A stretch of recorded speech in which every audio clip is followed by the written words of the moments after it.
With the mayor's $2.7 billion budget on the table, we turn to attorney and government expert Chris Hand to guide us through the fiscal labyrinth. He joins us each month to talk state and local headlines. Chris Hand, thank you so much for being here. Good to see you as always, Ann. All right. And if you have questions or comments about city spending, you can join the conversation as well. Give us a call at 904-549-2937 or email firstcoastconnect@wjct.org. You can also reach out on social media, Facebook, Instagram, or X at FCC On Air. So, Chris, let's just start by saying this is not your first rodeo. You've helped prepare these budgets. You have analyzed them for years. What are your takeaways from this particular budget proposal? This is the kind of budget, Ann, that a mayor's office generally likes to have. As you mentioned, I was in the mayor's office from 2011 to 2015, which was sort of part of a difficult period for the city fiscally, in that revenues were declining, expenses were increasing. The story I tell a lot of people is between the end of Mayor Payton's term and Mayor Brown's second year in office, I was in the Brown administration, city revenues decreased by $50 million and city pension costs increased by $50 million. At that time, the budget was $1 billion, half of what it is now. So that was a 10% hit to the budget in about 2 years. That's a difficult situation. If you're a city government, you'd much rather be in the situation that the city is in now, where even this year, where revenues might not have increased quite as much as they have in other years, they still went up quite a bit. The city got just about $90 million in increased ad valorem or property tax revenue this year, $40 million in a one-time contribution from JEA, about $16 million more from what's called the utility services tax. So the city does have some additional revenue to utilize this year. That is sort of different from what some of the predictions were just last budget year. There was a prediction that this year there might be about a $40 million deficit in the city budget. It turns out, for a variety of reasons, that's not the case. So if you look at this budget, it's the kind of budget that a city government, particularly in these difficult times where local governments around the country are struggling with budget issues, the city of Jacksonville actually does have some money to invest this year, which a lot of people predicted they might not. So we said Monday was the day that the mayor presented to the city council. Let's just take a listen of that presentation. When Council President Carrico accepted the gavel, he noted that this work is for young people like his daughter, Monroe May. He believes, just as I do, that the decisions we make in the present will ripple out for generations to come. And we have no time to waste. When we delay, defer, or distract, we don't just lose days, weeks, and months, we lose momentum. That's why this budget is not just balanced, it is urgent.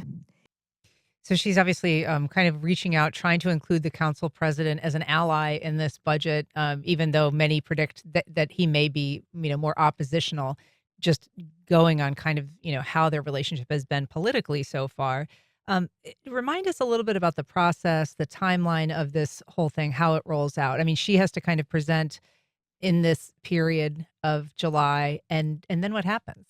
Under the charter, the mayor has to present a proposed budget essentially by July the 15th of each year, kind of middle of the month.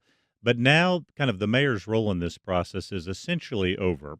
Under the charter, both the budget and setting the millage rate, the property tax rate each year that the city charges to taxpayers, homeowners, and other property owners, that is now purely a council responsibility. So the city council will now take the budget over. They will have a series of budget hearings. The first one starts in the kind of first week of August. Council auditor will make a long presentation. The city council finance committee will then spend the month of August going over the budget in a series of budget hearings and meetings. This budget has to go to the council by the beginning of September for its consideration.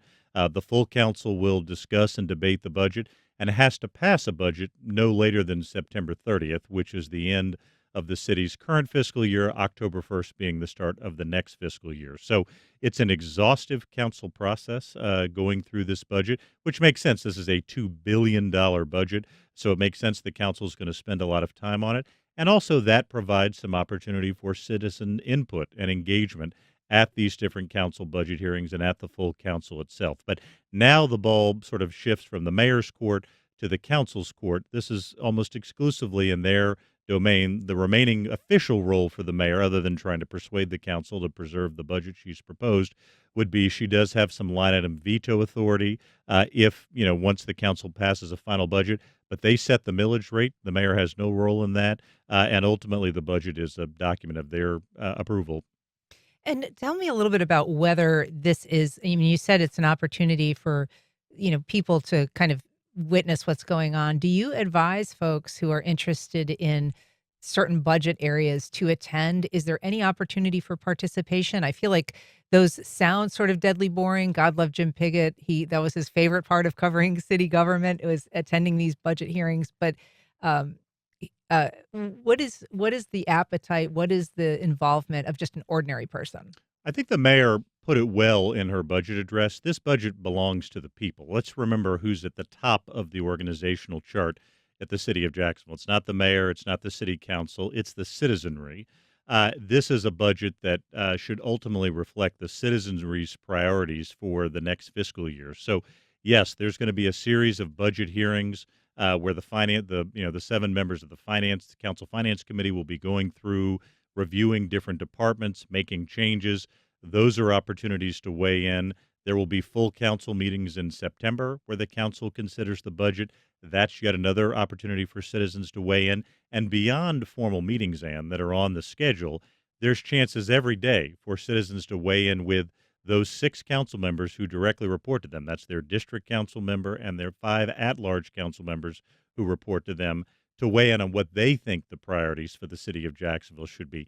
This is the single biggest fiscal exercise the city of Jacksonville goes through each year, deciding how to allocate those $2 billion in taxpayer funds. I think it's really important that if citizens have opinions on what the city's priorities should be, they make sure to communicate those with their council members, either in person, electronically, or via phone, because ultimately this is the budget of the citizenry of Jacksonville. And is there anything revelatory that happens at those meetings, surprises that come out? Or are they fairly just rote recitations of, this is what the budget is asking?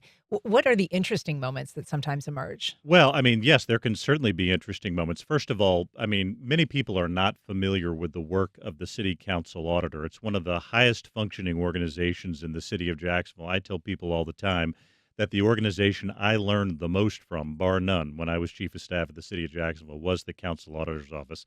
These are highly trained, highly experienced government finance professionals, many of whom worked for the city their entire careers.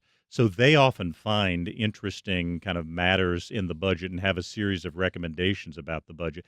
But it's also where you see the council in these budget hearings in the finance committee, the council make major changes. The last year Mayor Brown was in office, city council essentially eliminated any investment the mayor was making in different things in the first or second budget meeting. So there can be major changes that occur in this process. So it is a process, absolutely. These meetings are worth people tuning into, paying attention to, and even more importantly, making sure they communicate with council members about what they want to see in the budget.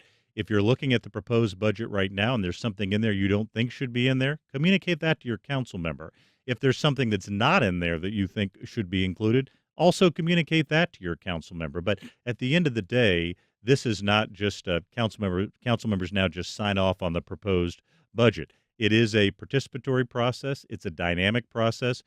We'll see how many changes there are, but there have been situations where the budget that a mayor proposes and the one that council approves look very different at the end of the day. We're just not sure what this year will hold Right. because we're just at the beginning of the process. And this is the point at which their direct work begins, the council. That's right, and it's fully like I said, the ball's fully in their court at this point. Like the mayor's official role won't return until she actually receives an approved budget from the council, and then she has to make the decision whether she wants to exercise her line item veto, which applies under certain circumstances. We've got a call from John on the South Side. Good morning, John. Go ahead. Hi, good morning. In consideration of what the mayor is proposing, and I've heard reports that are already coming out of that council is considering, there's some of the members on council are considering cutting property taxes, somewhat maybe mirroring what DeSantis is proposing. But in all of that, between both, what's to be done about the jail? The jail, the mayor has said that she's looking at finding some private interest to potentially build the jail and us lease it. Is that something that's viable? And it's kind of behind the scenes, but it seems like that's a major concern, as well as down the road the convention center replacement. And I'll listen and appreciate your input. Thank you. Thanks, John. John, that's a great question. As you know, there has been a lot of discussion about the need to move the Duval County Jail from its current location on East Bay Street in downtown, build it elsewhere. But the estimates for the cost of doing that are significant. The number $1 billion has been thrown around a lot in terms of how much that might cost.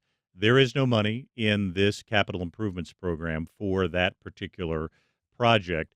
You are correct. The mayor has talked about some sort of public-private partnership to help fund that. That is a tool that governments use at various times to help fund infrastructure when finances generally don't allow that. We don't have any more information at this point about, what those plans might be or when they might take place. But, John, you are correct. There is not money in this particular city budget to fund the construction, of a new jail and the relocation of the Duval County Jail to that new building.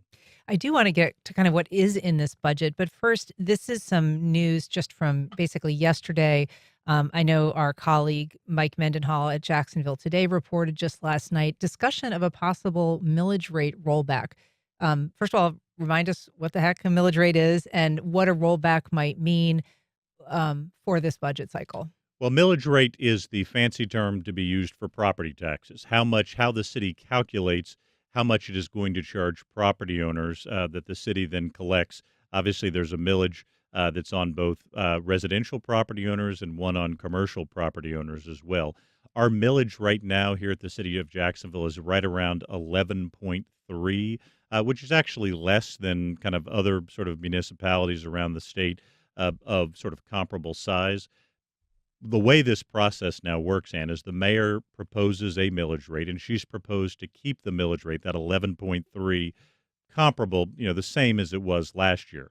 But again, this is an area where council has exclusive jurisdiction. As they are the kind of governing body for property tax purposes, they now get to set what the millage rate is for the next year. So they'll have an initial hearing, I think it's on July the 22nd of this year, where they will consider what that millage rate is going to be.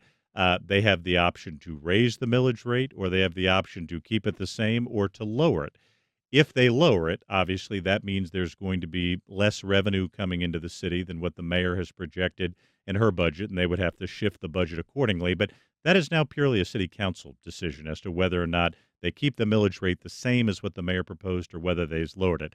As Jacksonville Today reported yesterday, Council President Carrico, former finance chair Ron Salem, current finance chair Raul Arias, are talking about the idea of a small property tax cut along the lines of like 1/8 of a mil or 1/4 of a mil. That would have an impact of anywhere from $12.5 to $25 million in the city budget.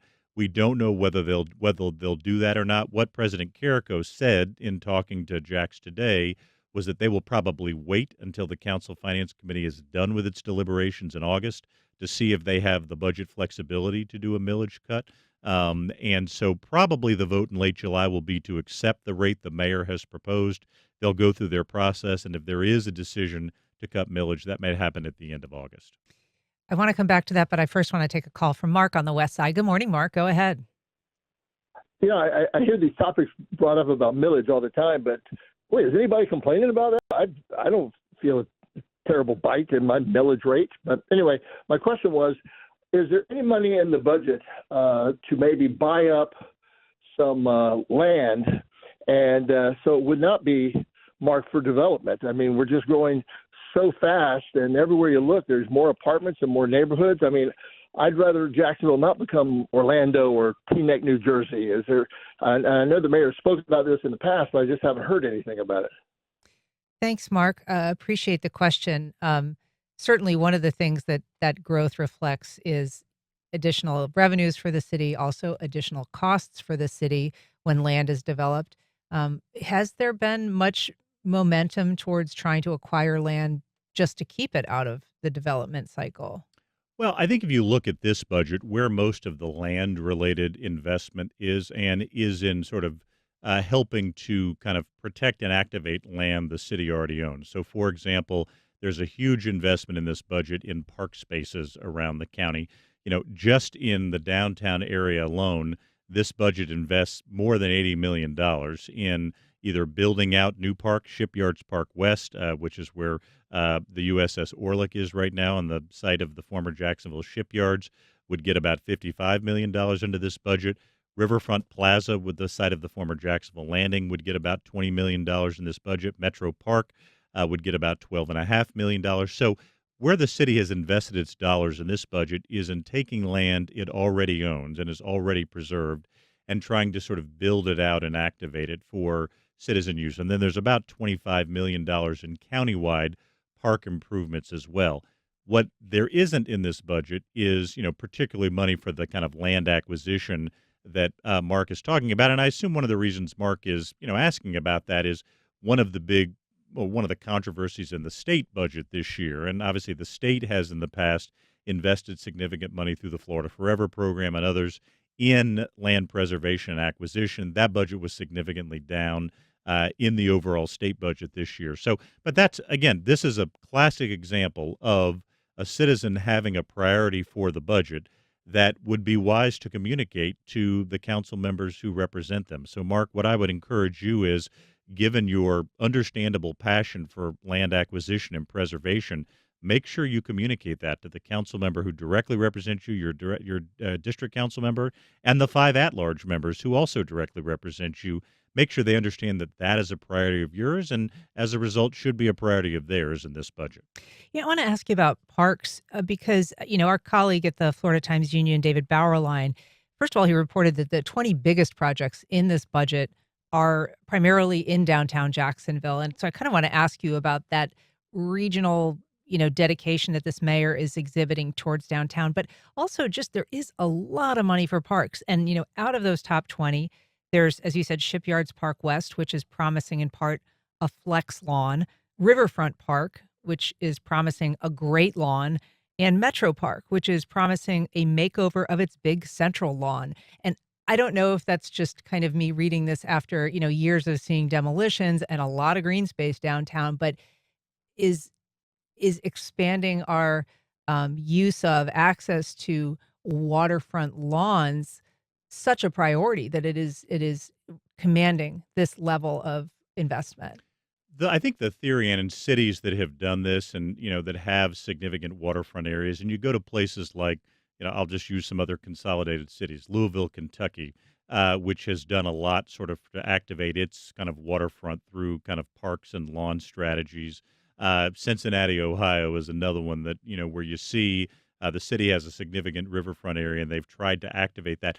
Parks are often a tool to try and do that because it's a way to make sure people can come down. There's obviously either no or limited cost associated with using parks downtown. So this is a strategy, and it's also been a movement here in Jacksonville. The Riverfront Parks Now movement has existed here for really a decade or more in Jacksonville to try and help activate the riverfront in a way that kind of provides access to all, that isn't just sort of expensive restaurants and other amenities like that that require people to pay money, but can be open to all. So this is a pretty common riverfront activation or waterfront activation strategy that you see around the country to make sure that there's adequate public access to the water through these kinds of downtown parks. And, look, I think it's important to remember that on several of these parks, Ann, they're not just lawns. So, for example, Shipyards Park West will, already the USS Orlick is there.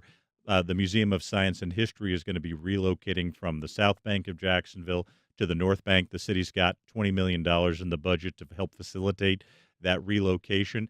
And for Riverfront Plaza, where the Jacksonville Landing is, beyond the lawn, there will also be kind of other amenities that will ultimately come to that park. So, again, I think each of these parks as designed has more than just kind of a lawn component to it, but this is a pretty typical kind of waterfront reactivation strategy you see in cities around the country. I just want to dig into kind of Mark's point about land acquisition, because I know that back in the Delaney administration, back when Susie Wiles was his chief of staff, they did, an actual analysis where they hired a consulting group to come in and calculate what is the cost of developing land versus the cost of preserving land. And that was all part of selling John Delaney's preservation project, which was the huge kind of green initiative that he unveiled during his term.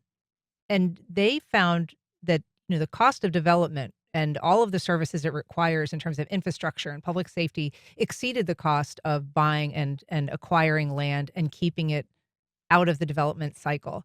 And then I never really heard much after that in terms of, that cost benefit analysis for the city. Do you think that that is still true today? That the costs just far exceed what it would cost to keep property out of development?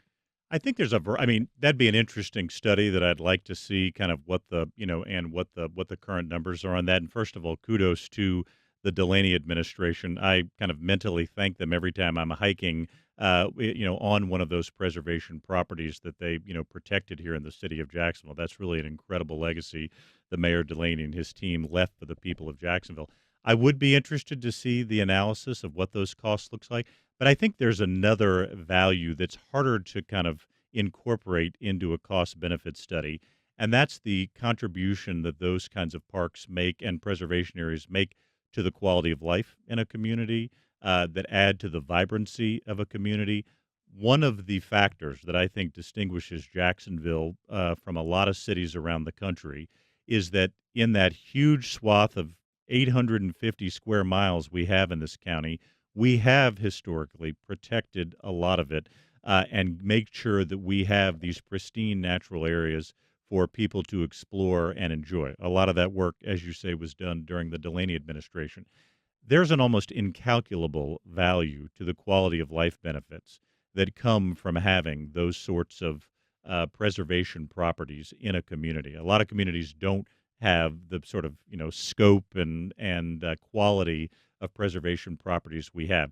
That's harder to fit into a pure economic pro forma of like what are the costs and benefits and how does that all work out. It's almost impossible to measure, but it's substantial to have a community that has those sorts of natural areas for people to enjoy. So let's dig a little bit more into what the mayor is proposing here. And as we said, there's a emphasis on downtown. There is an emphasis on, you know, uh, public lands. It also struck me as really kind of a plain Jane budget. I don't know how to describe it other than that. It's she emphasized that she's delivering every request that the sheriff had. She, kind of kept everything steady, but there is, as she had promised, no real surprises here. A lot of infrastructure focus. Nothing that seems to raise a red flag. I wonder, given all of the scrutiny that's been on budgets statewide and nationally on any program that, has a hint, for instance, of DEI, if there was a strategic effort to just kind of create a template that is sort of just not very controversial, and is sort of presenting a lot of uniformly accepted priorities, fixing roads and bridges, spending on public safety. I think part of this probably driven, Ann, by the fact that, again, while the city found itself this year in a much better fiscal position than some predicted, there's probably some realization that in the future this could change significantly. And because we're seeing it around the country, where cities and counties are dealing with deficits. And then there's just also a lot of factors outside of the city's control now. We're seeing what's happening at the federal government level, where federal grants and other federal funding that cities could previously rely on. Just a good example in the sort of budget recommendations the Trump administration's making to Congress. A number of HUD programs that city housing and urban development programs that cities rely on, are not being included in those recommendations. So I suspect that part of what this budget reflects is number one, that the city, while it does have more revenue, it doesn't have an unlimited amount of new revenue. And two, reflect some of the uncertainties that are pending for the future. Because of some of the changes in the economy, it is possible that next year will be a much more difficult budget year. With all the changes in terms of how the federal government's relating to local governments, that could be another factor. Look, the city of Jacksonville just experienced this in the last couple of weeks when that nearly $150 million grant from the Emerald Trail was canceled as part of the big bill that Congress just passed. So I suspect part of the rationale behind this budget is be conservative, Be mindful of the fact that there might be more challenging conditions in the future. Don't get ahead of our skis in this particular budget. When I read it, that's sort of the reaction I had, that this is one preparing for an uncertain future. And there really is just a lot of unknowns in terms of what kind of hole is going to be left in the local budget after all of these cutbacks, all of these programs retract, perhaps job losses to federal employees that live here. I mean, there's a lot of things that are kind of still very much uncertain about our future here. That's exactly right. And I think that's, again, this budget is sort of a reflection of that. Again, the mayor's office, I know, has emphasized some of the investments it did make, and we'll probably talk more today about some of the ones they didn't make as well. But my initial reaction on reading this is that this was a budget, again, sort of crafted with the knowledge in mind that while this was a better fiscal year than many anticipated, future years may not be in that same category. If you're just joining us, we are talking to Chris Hand. He is a local attorney and government expert. He joins us once a month. And this month, we are talking about the mayor's budget, which she unveiled Monday. If you have questions or comments, want to join our conversation, please give us a call at 904-549-2937. You can also email firstcoastconnect@wjct.org or reach out on social media. Chris, we have a question from Susan on Facebook. She says, are there only Republicans on the Finance Committee? If yes, is that unusual? Is Council President Kevin Carrico not honoring voters' choices of their representatives by having diverse committee appointments unusual? That is an interesting question. I think it is unusual to have, sort of members of just one party on the committee. But I mean, Susan, one thing I would say there is that, really kind of at its best, city government isn't about sort of, the D or the R or the NPA after the last name. Really, partisan politics shouldn't enter into it. The way this process works is the council president does make committee assignments, does have the option to sort of decide who's going to constitute different committees each year. Sometimes there are surprises. This year may have been one of those, but ultimately that is the decision of the council president to constitute, who is serving on these different committees. I was trying to think back, Ann, to the 4 years that I was at City Hall, whether there was any arrangement like this. And part of the reason I can't really remember is because we didn't really think about it sort of in those terms. Our administration, we had members who happened to be Democrats we worked closely with. There were members who happened to be Democrats that we weren't always aligned with, and same with folks who happened to be Republicans. So we weren't usually thinking about it in those terms. I think this is a little bit unusual, but what's not unusual is the council president, at the end of the day, this is part of, kind of his responsibility and under his purview to decide who sits on council committees. That's why they have an election to decide who the council president is each year. Sure. It's probably true that this is one of the more partisan council bodies that we've had. And certainly the members of the Finance Committee are some people that have been fairly vocal in terms of, challenging this mayor on one thing or another. That's chaired by Raul Arias. The vice chair is Nick Howland. And then other committee members include Ron Salem and Rory Diamond, among others. That to me is I think probably the more important distinction than just sort of whether they happen to be Democrats or Republicans. I think this is a finance committee comprised primarily of members who have been critical of the mayoral administration. That is not unusual. I can attest to that from personal experience that during the period of time we were in office, there were finance committees that were primarily comprised of people who were maybe not completely aligned with the mayoral administration as well. So I don't think that is unprecedented. We've seen that in previous councils before. This year, there's been more of a focus on kind of what their particular partisan affiliation, but the idea of a finance committee stacked with people who are not necessarily the biggest fans of the mayor's office, that is a time-tested assignment process here in the city of Jacksonville. I'm sorry to report, testify personally that has been the case in the past. Well, so you have, seen a lot of these budgets and you've studied them for a lot longer than most people. So I'm curious, when you look at this budget, are there things that surprised you? Are there things that are unusual in terms of, precedent setting or patterns?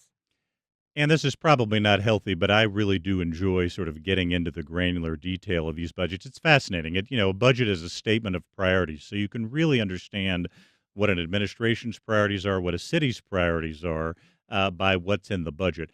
There were a few items that I think will be interesting to see how council approaches those during their budget hearings. For example, we talked about this in our conversation about the state budget. The state has in recent years appropriated funds directly to the Jacksonville Classical Academy, which is a charter school. This budget has a line item that directs money to the Jacksonville Classical Academy, so I think that'll be interesting to see that $300,000 that's earmarked in the budget, what that's for. There'll probably be some discussion about that. There's a $105,000 appropriation to St. Johns County, our neighbor to the south. Again, that may be sort of part of some intra-local agreement that we're not aware of, but I think that'll be interesting discussion. And I also found it interesting, Ann, that with the different investments the mayor's office made, some of the ones that it did not make. So, for example, we have two major grant processes in the city of Jacksonville designed to support nonprofit organizations and cultural organizations, the public service grant process and the cultural service grant process. Each of them, their budgets remained flat from last year, $7 million for PSG and just about the same amount for the cultural service grant as well. That I found interesting for a couple of reasons. One, as you know, back in June, this kind of real estate advisory firm called Finance Buzz rated Jacksonville as the sort of most boring of 75 major cities. I do not happen to agree with that, but I think it does speak to a larger question that it probably is a good idea for communities to invest in those activities and peoples and organizations that help to make them vibrant. Uh, for example, arts and cultural organizations do that, obviously. So I was a little surprised not to see, with all the other investments in downtown and those types of things, not to see a little bit of additional investment in things like the public service grants to support nonprofit organizations, especially given the challenges they're facing at the federal level right now, and the cultural service grants, which, as we know, have these arts and culture organizations have gone through a very difficult couple of years. Last year, having the governor veto every piece of arts and cultural funding in the state budget, then the city reduced that funding last year. This year, the state budget changed the formula, so a number of smaller organizations were somewhat excluded from state funding this year. So it's not been an easy year for organizations that produce a lot of return on investment. I think the studies I've seen from the Cultural Council of Greater Jacksonville are that last year's cultural service grant fundings produced about 135. That's $7 million produced about 135 million in economic activity. There's like a 30-to-1 return on investment for those dollars. So that was one surprise I had, that there was not more invested in nonprofit organizations and cultural organizations, given the challenges they face and given the impact that all of them have on making the city a very vibrant place to live and work. And if you had to guess at what kind of conversations are happening when the mayor is drafting this budget and, hearing from her team and saying, these are our priorities, big investment in this or that. And then they come to, something like the cultural services.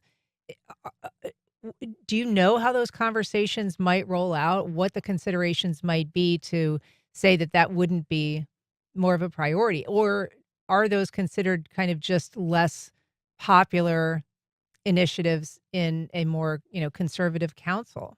Well, I think part of the reason I was a bit surprised is the mayor's office has kind of repeatedly identified support of nonprofits and arts and cultural funding as a priority of the administration. So, but look, a mayor's office, when they go through this process, and, there are a lot of considerations they contemplate in kind of formulating a budget.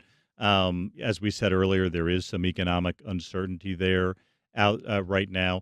I think it's always helpful, and they probably went through this process, but I think it's always helpful for a mayor's office as they're putting a budget together to really just think about that question of return on investment. What sort of dollars that we're going to invest are going to have kind of the biggest return for the community? And like I said, it's clear that some of that analysis took place given the investment in parks and sort of infrastructure and those types of things. That's obviously a consideration. Again, just given sort of the discussion of priorities and some of the challenges that are nonprofit and cultural organizations, given that there was a bit of a better budget year than some expected, that was somewhat of a surprise. There wasn't some additional money allocated there. But again, they did hold that budget flat. There was no cut from previous years. So those are just a few of the items, some of those individual line items and those particular grant programs. Something else we saw related to the grant programs is, part of the reason the public service grant process and the cultural service grant process exist was always to take politics out of it. Have the city directly allocate money to those processes, and then have, the various committees kind of assign that funding out so politics wasn't part of that process. You might recall there was some controversy several years ago where there was some out of process funding that occurred for those grants. For some kind of nonprofits related to city council, like some very closely related to city council members. Exactly right. And sort of one thing we've seen in a couple of pieces in this budget as well is a little bit of out of process funding. So, for example, the Jacksonville Symphony got a $500,000 just sort of specifically there. Cathedral Arts Project got, another particular line item. MoCA, Museum of Contemporary Art, got one as well. So, again, these are subjects that might come up at city council. I think it's useful to have these discussions as we go through the process because, again, you want the ultimate sort of budget to align with community priorities and also sort of reflect those investments that have the highest return on investment and make the greatest contribution to quality of life and vibrancy in our community. And you noted earlier that Jacksonville's, tax rate, its millage rate is the lowest among, kind of any major city in Florida. And there are going to be a lot of demands. It is probably not a cycle in which, city council members are going to say we've got a ton of extra money. I think, everybody's got projects that they would like. There's a finite universe of resources there. Explain to me how they might come out of that and say, hey, let's move ahead with a millage rate decrease. And I ask because you said, for instance, if they were to take it down a quarter of a mill, that might reduce revenue by about $25 million. So that could fund a lot of things. That's a lot of money. But practically speaking, that's, less than, well, it's about $3 a month for a taxpayer. So it's not a windfall by any means. What gets a representative to, say that would be a priority when it is a measurably small, kind of vanishingly small benefit for a taxpayer? Well, some of this I think is philosophical. I mean, there are those who believe that, that the city of Jacksonville or any city or county government should be looking to sort of decrease millage in as many years as it can, just that even if it's a small amount, that, that burden on the taxpayer should be lowered. Another sort of philosophical take is obviously one concern right now is the cost of housing and whether we have sufficient affordable or some people call it attainable housing here in the city of Jacksonville. In fact, the mayor's budget invests about $12 million toward attainable housing and homelessness challenges. So obviously something the mayor's office is paying close attention to. But another philosophical angle of why a council member might do this is, and I think President Carrico said this to Jacksonville today, is given the affordable housing crisis, trying to give homeowners any kind of break they can might be a priority. Again, I think it's far from certain that the council is going to do this. Again, particularly because of the uncertainty that exists in the future. Again, with the sort of revenue challenges that cities and counties around the country are facing, City of Jacksonville managed to dodge that this year, but it's by no means certain that will happen in the future. And because of the uncertainty in terms of the federal-local relationship these days, I'm not convinced the council will ultimately elect to do this, but they've also got time to figure that out. If they were going to raise the millage rate, they would really need to do that by July 22nd. Oh, wow. Just to make sure, we all get these what are called trim notices each year, truth in millage notices we issue at our house to notify us as to what our likely property taxes are going to be. If you don't, if you were to increase the millage rate after July 22nd, they would have to resend out those trim notices, which comes with a cost. And so, again, my guess is the council will hold, kind of wait and see kind of what the, conviction of the community is as they go through their budget process, see what sort of fiscal flexibility they have, and then make an ultimate decision at that point. I also want to just ask you about public safety. When this mayor was running for office, there was a lot of, opposition voice that suggested that she was going to be, oppositional to public safety and kind of, aligning her with defunding the police movements. Almost half of this budget is public safety spending, including, a big chunk for increases in salaries and pensions for Jacksonville Sheriff's Office and JFRD. So I wonder if that is something that has kind of helped her win over people on council, maybe some of the more conservative members of council that she has been, um, willing to meet the sheriff, meet the the JFRD folks, with their needs and and not be cutting back on those services.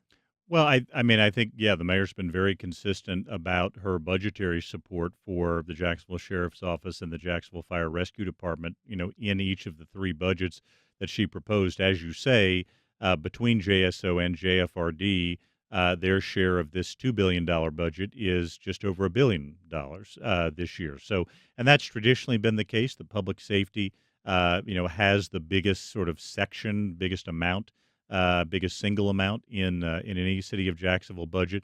The mayor's been supportive of that. Obviously, last year she and her administration negotiated with both the police union and the fire rescue union here in town significant pay increases over a several year period. They also will now be giving police and JSO and JFRD employees the option to go back into a defined benefit pension through the Jacksonville Fire Rescue Department. So again, I mean, I think, based on their reaction when those pay increases were agreed to, and to these individual budgets as well, we have a situation where her support for police and fire in this community has been very consistent over the last several years, and we see that reflected in the budget. I mean, to the extent that a elected official says something is a priority, the best way to test that is to go look at their budget.